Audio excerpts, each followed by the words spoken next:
kääntelee täyteen. Okei. Viimeiseen eikä puhuin tänään.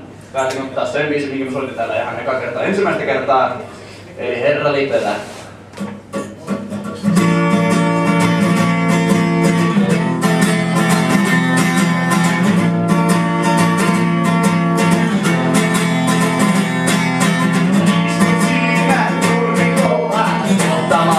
Hyvä mustana, voi kiinnostaa.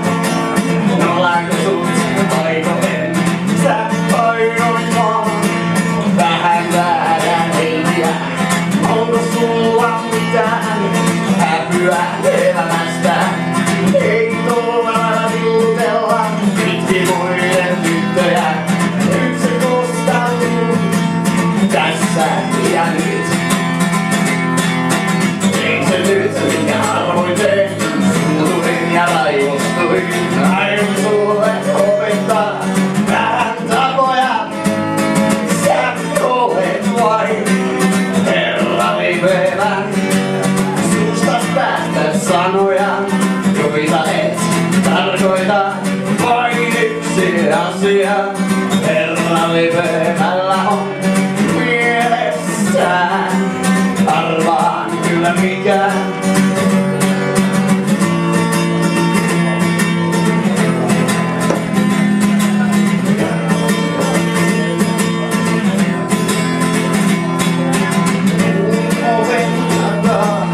Kuinka kehuin hänen kieltään. Kehuin häntä kauniiksi. Uimalla firma tytöksi.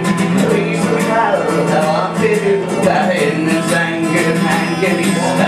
Tiedät minkälaiset korvakorut hän omisti. Sinä yönä kun annoit kaksinaaraisen kielesi laulaa. Katso hänen laulaa. Pistikö teini rutto?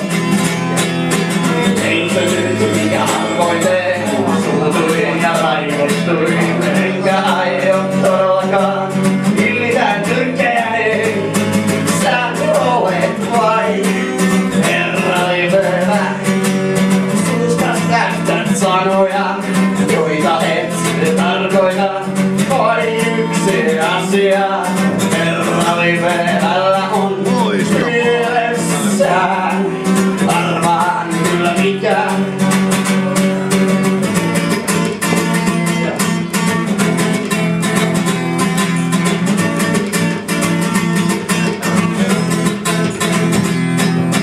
Miltä tuntuu vaata silmä mustana? Sulla on muutama myös kaulassas. Tiedät kai tehnees suuren virheen. Kun ne pertelis mun tyttöystävää. Niin kaunista, niin viatonta. Sä olet vain Herra Lipelä. Suustas päästät sanoja, joita et tarkoita. Vain yksi asia Herra Lipelällä on mielessään. Arvaan kyllä mikä. Sä olet vain Herra Lipelä. Suustas päästät sanoja, joita et tarkoita. Vain yksi asia